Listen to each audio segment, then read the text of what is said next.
Oke, berikutnya kita akan mencari negasi dari pernyataan berkuantor. Untuk pernyataan berkuantor semua atau setiap, negasinya ada dua kemungkinan, bisa tidak semua titik-titik, atau bisa juga ada titik-titik yang tidak titik-titik.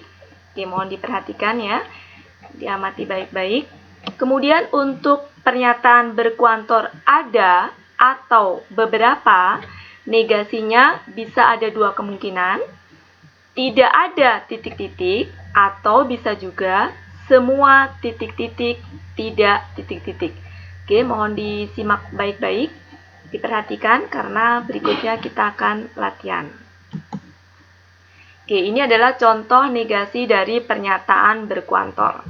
Untuk kolom sebelah kiri, ini adalah pernyataan berkuantor, dan kolom sebelah kanan itu adalah negasinya. Untuk pernyataan berkuantor yang pertama, semua siswa rajin belajar. Di sini ada kata semua yang merupakan ciri dari pernyataan berkuantor.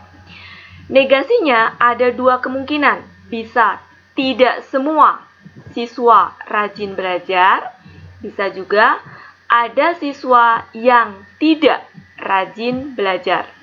Ya, itu negasi dari kata semua. Kemudian nomor 2, ya, beberapa kambing menyukai rumput. Di sini ada kata-kata beberapa yang merupakan ciri dari pernyataan berkuantor. Negasinya ada dua kemungkinan, bisa tidak ada, jadi beberapa menjadi tidak ada negasinya, kambing yang menyukai rumput, atau bisa juga semua kambing tidak menyukai rumput, jadi semua titik-titik tidak, yaitu negasi dari beberapa. Oke, untuk berikutnya kita akan mempelajari submateri berikutnya, yaitu pernyataan majemuk. Pernyataan majemuk adalah suatu pernyataan yang dibentuk dari gabungan beberapa kalimat dengan menggunakan kata penghubung. Jadi di sini pernyataan majemuk itu gabungan dari beberapa kalimat yang dihubungkan dengan kata penghubung. Untuk di SMK yang biasa kita pelajari itu menggabungkan dua kalimat, ya, dan menggunakan kata penghubung.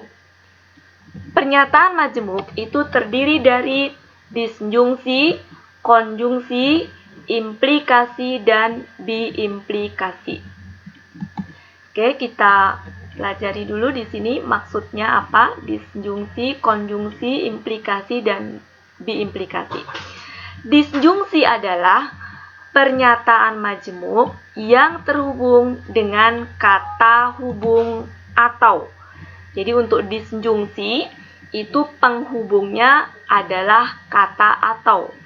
Sedangkan untuk konjungsi kata penghubungnya adalah dan. Sedangkan untuk implikasi kata penghubungnya adalah jika titik-titik maka. Jadi jika titik-titik, ya, antara jika dan maka itu adalah pernyataan pertama, setelah maka itu adalah pernyataan kedua. Sedangkan untuk biimplikasi kata penghubungnya jika dan hanya jika. Ya, titik-titik pertama itu adalah pernyataan pertama, sedangkan titik-titik yang kedua itu adalah pernyataan kedua. Oke, nah ini adalah simbol ya, atau lambang ya dari disjungsi. Lambangnya seperti ini. Itu merupakan lambang atau simbol dari kata atau. Ya. Sehingga pernyataan majemuknya sebelum kata atau itu adalah pernyataan yang pertama, kita lambangkan P. Setelah kata atau itu adalah pernyataan yang kedua, kita lambangkan Q. Sehingga dibaca P atau Q. Sedangkan untuk konjungsi, lambangnya atau simbolnya seperti itu sebagai simbol atau lambang dari kata dan. Ya, di sini P dan Q. Ya. Kemudian untuk implikasi, lambangnya adalah tanda panah. yang itu adalah lambang atau simbol dari kata penghubung jika titik-titik maka titik-titik. Antara jika dan maka itu adalah P sebagai lambang dari pernyataan 1. Setelah maka itu Ki sebagai lambang dari pernyataan 2. Sedangkan untuk biimplikasi tanda panahnya 2 ya. Itu sebagai simbol atau lambang dari jika dan hanya jika. Titik-titik sebelum kata jika itu adalah pernyataan 1, saya lambangkan P. Sedangkan titik-titik setelah jika itu adalah pernyataan 2, saya lambangkan Ki. Ya, jadi di sini P dan Ki itu adalah lambang dari pernyataan tunggal. Oke, ini kita latihan untuk contoh pernyataan majemuk ya. Yang pertama adalah ini contoh disjungsi ya. Sebelum kata atau itu adalah pernyataan pertama, saya lambangkan P. 2 kali 7 sama dengan 10, itu P ya. Setelah kata atau itu pernyataan kedua, saya lambangkan Ki. 7 adalah bilangan prima ya, sehingga di sini pernyataan majemuk di atas itu dituliskan menjadi P atau Ki dengan lambang atonya dalam matematika seperti itu. Oke, kita lanjutkan. Ya, contoh yang kedua ya, yaitu contoh untuk konjungsi. Siswa SMK BS2 memakai sepatu dan atribut lengkap. Di sini sebelum kata dan itu adalah pernyataan 1, saya lambangkan P. Setelah kata dan itu saya lambangkan Ki sebagai lambang dari pernyataan 2. Sehingga pernyataan majemuk di atas itu dituliskan P dan Ki. Dengan dannya saya lambangkan dalam matematika seperti itu. Contoh yang berikutnya ini adalah contoh untuk implikasi, yaitu jika matahari terbit maka ayam jantan berkokok.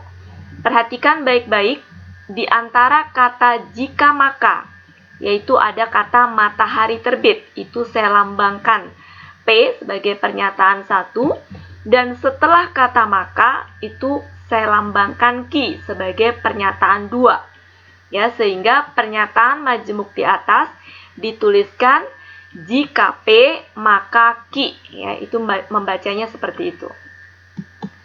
Oke, kita lanjutkan bagaimana negasi dari pernyataan majemuk. Di sini pernyataan majemuk yang akan dibahas hanya disjungsi, konjungsi, dan implikasi. Untuk biimplikasi tidak kita bahas karena sangat jarang sekali di tingkat SMK itu dibahas tentang biimplikasi. Oke, perhatikan baik-baik untuk pernyataan majemuk yang disjungsi. P atau Ki, perhatikan negasinya menjadi negasi P dan negasi Ki.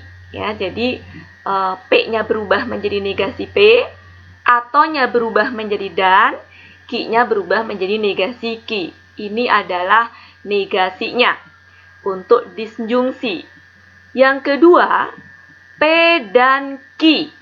Negasinya menjadi, perhatikan, P-nya berubah menjadi negasi P, dan-nya berubah menjadi atau, dan Ki-nya berubah menjadi negasi Ki. Ya, jadi ini adalah negasi untuk konjungsi. Untuk yang terakhir, ya, untuk implikasi, jika P maka Ki. Ya, perhatikan P-nya negasinya tetap P.